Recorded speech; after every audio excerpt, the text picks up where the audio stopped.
Good evening. My name is Melissa Shutwell, and I have the honor of introducing our next topic and speaker.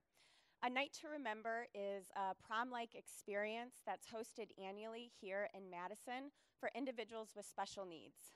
And in a world that today, unfortunately, many view people with disabilities as lesser than, a celebration like Night to Remember is needed. The special needs community is one of the most overlooked, neglected, and marginalized groups of people in our world. And as a mother to a child with a disability, I see it firsthand. I have to fight for my son to be included, to be valued, to be appreciated for the person he is, completely and wholly, and for the abilities that he has, versus judged by the disability that he wears on his face. We need to make a change in how our society views disability in this country and in this community. I want people to see my son how Jesus sees my son and how I see my son. A Night to Remember gives us hope. It's an opportunity for us to change our perspective or to shift our perspective here in our community from looking down on people that have a disability or who are differently abled than us to lifting up those same people in love and in kindness and in celebration. We have that possibility here locally because of one remarkable person and an idea that she had 12 years ago.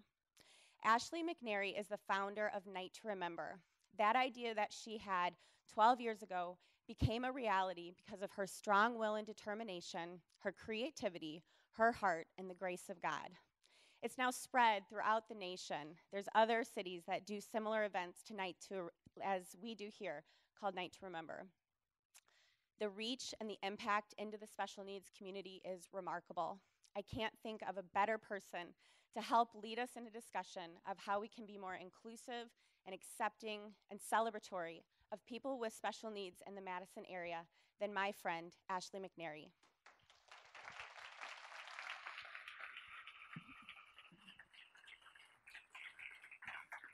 Cool, so I'll just be a bucket of tears before I get started. Thanks, Melissa. I remember my first day of kindergarten. I wore a white and red polka dot dress and a bow in my hair, and I was ready to face the world. My mom and dad took my first day of school pictures. They prepped me for my day. And then my mom said to me what she would carry on to say to my brothers and I each year that we started school. She said, "Look for the person that doesn't have anyone to sit by and invite them to sit by you." I was 5 years old when my mom began to teach me to use my eyes to see, to truly see people, and it marked me. Because of her gentle reminder each year throughout my elementary school years, I was keenly aware of classmates that needed a friend or needed encouragement or maybe just needed a gym partner. And it became my goal to ensure that no one felt left out. When I got into high school, I met a girl named Sarah, and she had been born with spina bifida. She often walked with braces or crutches and just had a slower pace of communicating. She was often smiling and happy, but I also noticed that she was often alone. So I began to walk with her to class and just began to hear about her life, her interest in basketball, her love for animals, and after some time, we developed a friendship. My senior year in high school, homecoming time was coming around, and I had a boyfriend at the time, so I knew that I didn't have to wonder about a date. But I wondered about Sarah. Would anyone ask her? Would anyone recognize that she was worthy of knowing? And would she have the opportunity to buy a pretty dress and to wear makeup and to have flowers on her wrist?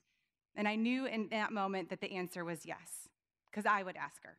We would go together and we would dance until she was ready to stop. I informed my boyfriend that we were going to become a homecoming party of 3. So we all coordinated colors, we bought our flowers, and when Sarah arrived, the dance floor became ours. The time came when she became tired, and so we gave hugs and said our goodbyes, but I mentally took note that it was the most fun dance that I had had in my high school experience. It was pure celebration, pure joy, pure delight for both of us together. Fast forward to 2007, and I was working in student ministries at a church in Rockford, Illinois, and we were brainstorming ideas on how we could get our students to live beyond themselves. A friend of mine told us about a church in Kentucky that hosted what they called a Jesus party. And this was based on the idea, the parable that Jesus tells in Matthew 22 about the king throwing a feast and then no one coming. So he said, hey, go out and invite those who are on the fringes and throw a banquet for them. I remembered back to my own homecoming night and my time with Sarah, and I wondered, what if we created a party that's just a night of pure celebration and honor for students with special needs in our area, and then invite our students to host them for the night? So our church and our team rallied around the event, and on May 4th, 2007, A Night to Remember was born. We collected formal dresses and had the female guests come and shop for a dress, one that they wanted and one they felt beautiful in. We had our male guests be fitted for tuxedos at the local Men's Warehouse. On the night of the event, volunteers showed up to do the girls' hair and updos and makeup. Volunteers made corsages and boutonnieres for each of our guests. Each guest was partnered with the student host because no one goes to the party alone. Limo companies, local limousine companies donated their time, and they picked up guests at our event, and they took them for a ride around town, and then when they arrived back at the church, they were greeted by a cheering crowd of paparazzi that they walked down a red carpet and waved at adoring fans. Each guest then had a professional photo taken, and then the icing on the cake was the dance floor.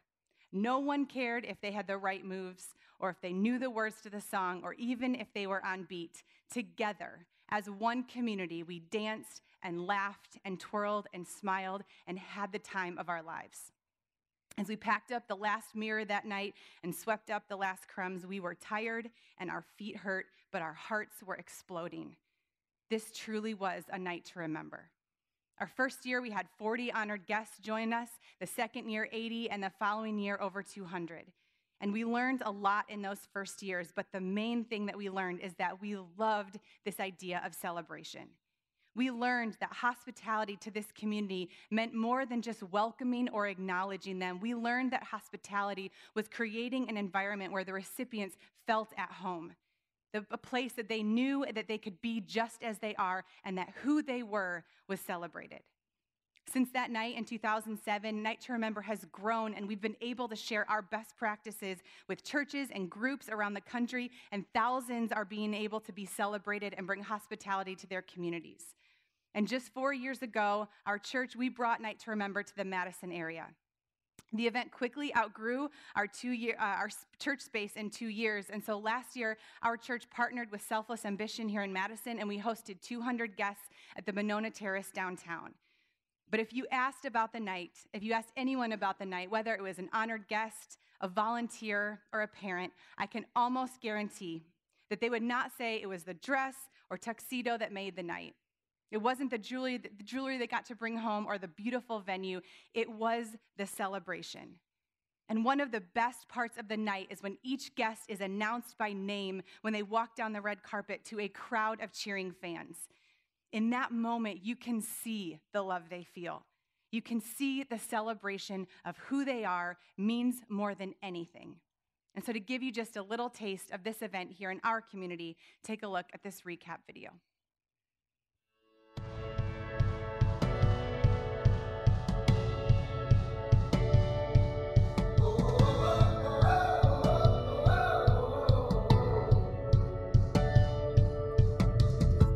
Feel like new sunglasses, like a brand new pair of jeans. I feel like taking chances. I feel a lot like 17.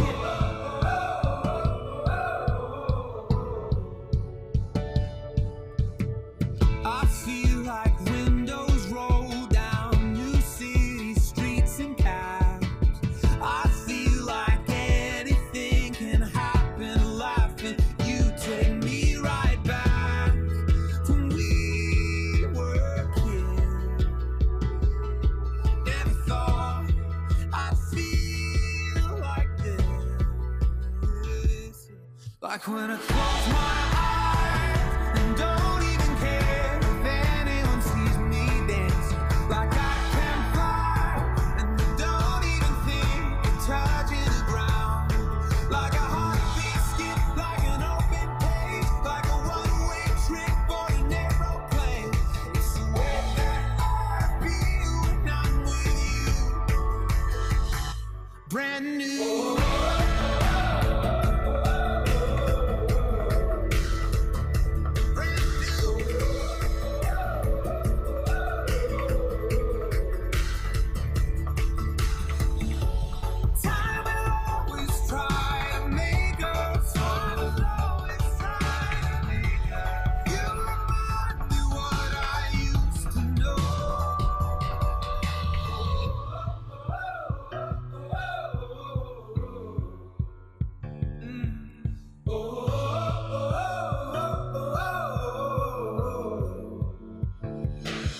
Like when I close my eyes and don't even care if anyone sees me dancing. Like I can fly and you don't even think you're touching the ground. Yeah. Like a heartbeat skip, like an open cage, like a one-way trip on an aeroplane.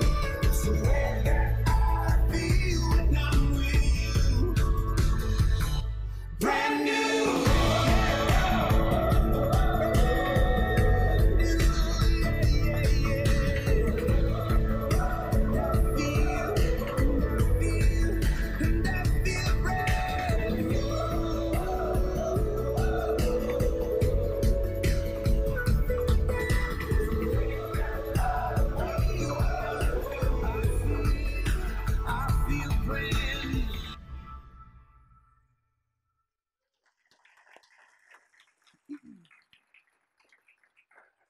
We believe that everyone deserves to be celebrated. It's what Night to Remember is all about. And what I love about this event is that it could not happen without the hundreds of people giving up their time and giving their financial support to say to this beautiful community, we see you, we want to know you, and we want to celebrate you.